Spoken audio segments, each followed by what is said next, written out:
Video viral হৈছে সামাজিক মাধ্যমত এই ভাইৰেল ভিডিওটোৱে কৈ কৈছে বহুতো কথা এই ভাইৰেল ভিডিওটোত স্পষ্টকৈ উল্লেখ আছে বা স্পষ্টকৈ গম পোৱা গৈছে যে কোনে কেনেদৰে জুবিন গাৰ্গক মাতি লৈ গৈছিল এই ভিডিওটো সম্পূৰ্ণকৈ চালে দৰ্শকসকলে নিশ্চয়কৈ ধৰিব পাৰিব আৰু ভিডিওটোত স্পষ্টকৈ জুবিন গাৰ্গ যে অসুস্থ বা ভাগৰুৱা হেয়া ফুটি উঠিছিল আৰু এই ভিডিও দৰ্শকসকলে নিশ্চয়কৈ দেখিছে এয়া হৈছে অন্তিমটো ভিডিও জুবিন গাৰ্গে সাগৰৰ পাৰলৈ গৈ যি হাতুৰিছিল এয়া আছিল অন্তিমটো ভিডিও আৰু জুবিন গাৰ্গ ভাগৰুৱা যেন লাগিছে এই ভিডিওটোত স্পষ্টকৈ ফুটি উঠিছে জুবিন গাৰ্গ যে ভাগৰুৱা আছিল আৰু এয়া হৈছে শেখৰ আৰু সিদ্ধাৰ্থ শৰ্মা তেওঁলোকো আছিল লগত স্পষ্টকৈ আছে ভিডিওটোত তেওঁৰ মেনেজাৰ সিদ্ধাৰ্থ শৰ্মা আছে এই ভিডিওটোত স্পষ্টকৈ আৰু জুবিন গাৰ্গক মাতা হৈছিল শেখৰে বাৰে বাৰে মাতিছিল জুবিন গাৰ্গক জুবিনো আহিব লাগে বুলি কৈছিল তেওঁ স্পষ্টকৈ ফুটি উঠিছে এই ভিডিওটোত আৰু জুবিন গাৰ্গক দেখাত এনেকুৱা লাগিছিল যে ভাগৰুৱা অনুভৱ কৰিছিল স্পষ্টকৈ ফুটি উঠিছে এই কথা কিন্তু কোনেও বাধা দিব নোৱাৰিলে জুবিন গাৰ্গক সকলোৱে কেৱল মাত্ৰ পানী লৈ জুবিন গাৰ্গক মাতিছিল এয়াই আছিল নেকি দায়িত্ব জ্ঞানহীনতাৰ কাণ্ড এতিয়া সকলোৱে একেমুখে গৰিহণা দিছে এই দুগৰাকী সিদ্ধাৰ্থ শৰ্মা আৰু শেখৰ গোস্বামী আৰু সিদ্ধাৰ্থ শৰ্মা থকাৰ পাছত বা কিয় মাতি লৈ গৈছিল জুবিন গাৰ্গক হেয়া তদন্তৰ আওতালৈ আহিব লাগে আৰু জুবিন গাৰ্গক এক প্ৰকাৰৰ মৃত্যুৰ মুখলৈ ঠেলি দিছিল এই দুগৰাকী লোকে আৰু তেওঁলোকে মাতি আছিল বাৰম্বাৰ জুবিন গাৰ্গক এই কথা স্পষ্ট হৈ পৰিছে এই ভিডিওটোত আৰু এই ভিডিওটো সামাজিক মাধ্যমত ভাইৰেল হৈ পৰা পাছতে সকলোৰে বুকু কঁপি উঠিছে কিন্তু এই দুগৰাকী লোকৰ বুকু কঁপি নুঠিল যি দুগৰাকী লোকে সদায় জুবিন গাৰ্গৰ লগত আছিল আৰু সেই দুগৰাকী লোকে জুবিন গাৰ্গৰ স্বাস্থ্যৰ প্ৰতি গুৰুত্ব নিদিলে মৃত্যুৰ মুখলৈ ঠেলি দিয়া হল জুবিন গাৰ্গক এইগৰাকী শেখৰ গোস্বামী তেওঁ মাতি আছে বাৰম্বাৰ জুবিন গাৰ্গক জুবিন আহিব লাগে বুলি কৈ আছে বাৰম্বাৰ জুবিন গাৰ্গক পানী লৈ মাতা হৈছিল আৰু তেওঁলোকে যে কৈছিলে যে জুবিন গাৰ্গক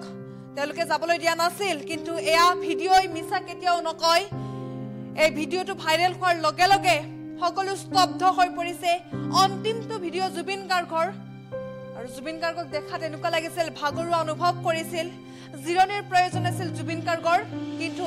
জিৰণি লোৱাৰ সলনি এনেদৰে মাতি লৈ যোৱা হৈছিল জুবিন গাৰ্গক পানী লৈ মাতা হৈছিল জুবিন গাৰ্গক আৰু বাৰম্বাৰ মাতি থকা হৈছিল জুবিন গাৰ্গক আৰু লাইফ জেকেট পৰিধান নকৰাকৈ জুবিন গাৰ্গে পানীত ডুব মাৰিছিল আৰু তেতিয়াই এই অঘটনটো সংঘটিত হৈছিল এই দুগৰাকী লোকৰ বিৰুদ্ধে কি ব্যৱস্থা গ্ৰহণ কৰিব চৰকাৰে কিয়নো অসমবাসীক ন্যায় লাগে কিয়নো জুবিন গাৰ্গক মৃত্যুৰ মুখলৈ ঠেলি দিয়া হৈছে আমাৰ সকলোৰে প্ৰাণৰ শিল্পীগৰাকীৰ যত্ন তেওঁলোকে ল'ব নোৱাৰিলে প্ৰাণৰ শিল্পীগৰাকীৰ স্বাস্থ্যৰ প্ৰতি কোনো ধৰণৰ গুৰুত্ব প্ৰদান নকৰিলে যে বিভিন্ন সময়ত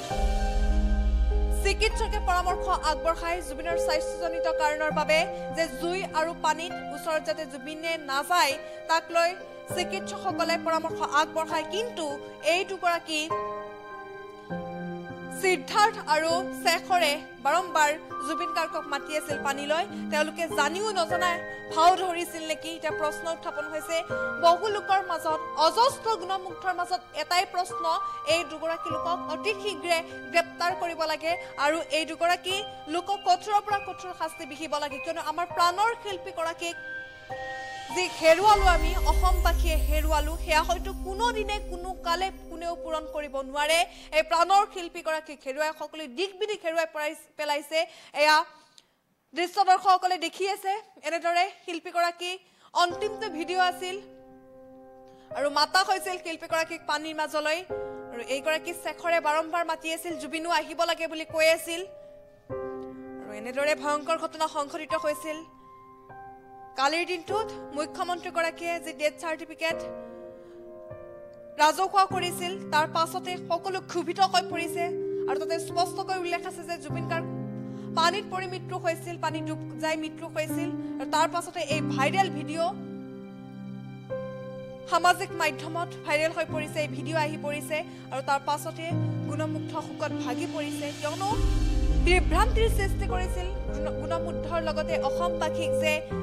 চিজাৰ হৈ মৃত্যু হৈছিল জুবিন গাৰ্গৰ, কিন্তু স্পষ্ট কৈ আছে যে পানীত ডুবি মৃত্যু হৈছিল জুবিন গাৰ্গৰ। আৰু এই ভিডিঅ' ভাইৰেল হোৱাৰ পাছতে স্পষ্ট হৈ পৰিছে যে জুবিন গাৰ্গ পানীত ডুবি মৃত্যু হৈছিল আৰু বাৰম্বাৰ শেখৰ আৰু সিদ্ধাৰ্থ শৰ্মাই মাতি আছিল জুবিন গাৰ্গ পানীত নামিব লাগে বুলি কৈ আছিল। আৰু এই দুগৰাকী ব্যক্তিৰ বিৰুদ্ধে চৰকাৰে কঠোৰৰ পৰা কঠোৰ শাস্তি বিহিব লাগে, কঠোৰৰ পৰা কঠোৰ হ'ব লাগে যে আমি অকালতে আমাৰ প্ৰাণৰ শিল্পীগৰাকীক হেৰুৱালো, সকলো শোকাহত হৈ আছে। আৰু কালিৰ দিনটোৰ পৰা সৰু সজাইত সুত বৈছে, সকলো ওলাই আহিছে এবাৰ মাত্ৰ প্ৰাণৰ শিল্পীগৰাকীক চাবলৈ। আৰু প্ৰাণৰ শিল্পীগৰাকী শেষ শয়নত এনেদৰে শুই থকা কোনেও সহ্য কৰিব পৰা নাই। আৰু এই ভিডিঅ' ভাইৰেল হোৱাৰ পাছতে জাঙুৰ খাই উঠিছে অসমবাসীয়ে এটাই বিচাৰিছে এই প্ৰাণৰ শিল্পীগৰাকী যি মৃত্যুৰ মুখলৈ ঠেলি দিয়া হ'ল, এই দুই কালপ্ৰিতক গ্ৰেপ্তাৰ কৰিব লাগে অতি শীঘ্ৰে আৰু কঠোৰৰ পৰা কঠোৰ আইনী ব্যৱস্থা গ্ৰহণ কৰিব লাগে চৰকাৰৰ দায়িত্ব। আৰু চৰকাৰে এই দায়িত্ব পালন কৰিব লাগে যাতে প্ৰাণৰ শিল্পীগৰাকীয়ে ন্যায় পায়, কিয়নো মৃত্যুৰ মুখলৈ ঠেলি দিয়া হ'ল এইগৰাকী প্ৰাণৰ শিল্পী জুবিন গাৰ্গক। আৰু জুবিন গাৰ্গ আমাৰ মাজৰ পৰা হেৰাই যোৱাৰ পাছতে বৃহৎ ক্ষতি, অপূৰণীয় ক্ষতি, সেয়া হয়তো কোনোদিনে কোনো কালে কোনেও খন্দাব নোৱাৰে, কোনেও পূৰ কৰিব নোৱাৰে। আৰু জুবিন গাৰ্গক হেৰুৱাই শোকাহত হৈ পৰিছে, শোকৰ বিব্বল সাগৰত পৰিছে সকলো। আৰু সকলোৱে হাঁহি এনেদৰে ভিডিঅ' কৰিছে। আৰু এইগৰাকী শেখৰে বাৰম্বাৰ জুবিনক মাতি আছে পানীলৈ, কিয় কাণ্ডজ্ঞানহীনতাৰ যি পৰিচয় দিলে এইগৰাকী শেখৰে সদায় লগত থাকি জুবিন গাৰ্গৰ স্বাস্থ্যৰ প্ৰতি যত্ন ল'ব লাগিছিল, কিন্তু তেওঁলোকে বাৰম্বাৰ জুবিনক মাতি থকাহে দেখিবলৈ পোৱা গ'ল। আৰু এনেদৰে ভিডিঅ' ভাইৰেল হৈ পৰা পাছতে ক্ষোভিত হৈ পৰিছে সকলো। আৰু সকলোৱে এটাই বিচাৰিছে জুবিন গাৰ্গে ন্যায় পাব লাগে। আৰু অসমবাসীয়ে বিচাৰিছে এই দুই কালপ্ৰিতক অসমত সোমাব দিব নালাগে, এই দুই কালপ্ৰিতক অতি শীঘ্ৰে গ্ৰেপ্তাৰ কৰিব লাগে। আৰু ছিংগাপুৰলৈ যি নৰ্থ ইষ্ট ফেষ্টিভেলৰ বাবে আয়োজক শ্যামকানু মহন্তই মাতি লৈ গৈছিল, সেইগৰাকীৰ বিৰুদ্ধেও ব্যৱস্থা গ্ৰহণ কৰিব লাগে, কঠোৰৰ পৰা কঠোৰ সিদ্ধান্ত গ্ৰহণ কৰিব লাগে চৰকাৰে। আৰু ইতিমধ্যে দৰ্শকসকলে দেখিছে যে প্ৰাণৰ শিল্পীগৰাকীক কেনেদৰে তিলকৈ মৃত্যুৰ মুখলৈ ঠেলি দিয়া হৈছিল। এই ভিডিঅ'টোৱে বহু কথাই কৈ গৈছে। ভিডিঅ'টো ভাইৰেল হোৱাৰ পাছৰে পৰা শোকবিহ্বল হৈ আছে সকলো, যে প্ৰকৃততে পানীত ডুবি মৃত্যু হৈছিল জুবিন গাৰ্গৰ। আৰু জুবিন গাৰ্গৰ মৃত্যু তেতিয়া সকলোৱে একেমুখে কৈছে যে এই দুগৰাকী কালপ্ৰিতক ধৰি এই দুগৰাকী কালপ্ৰিতক আইনী ব্যৱস্থাৰে কঠোৰ শাস্তি দিব লাগে। মৃত্যুৰ মুখলৈ ঠেলি দিয়া হ'ল প্ৰাণৰ শিল্পী জুবিন গাৰ্গক।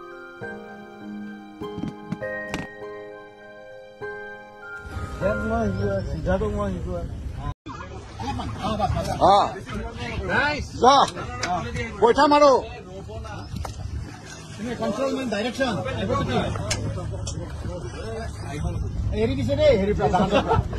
ৰচি এৰি দিয়া হৈছে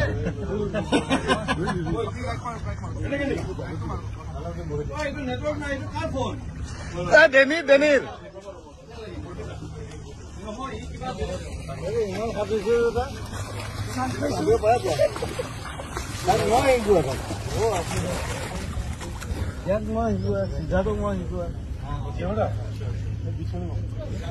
চলো তাতে যাও বলা বলা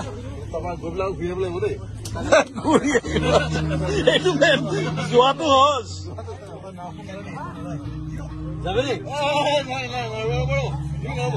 জুবিনা লাইফ জেকেট এটা দিব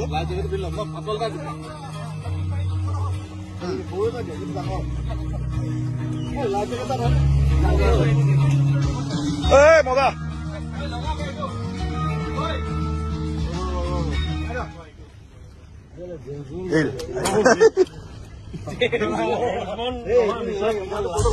মিছা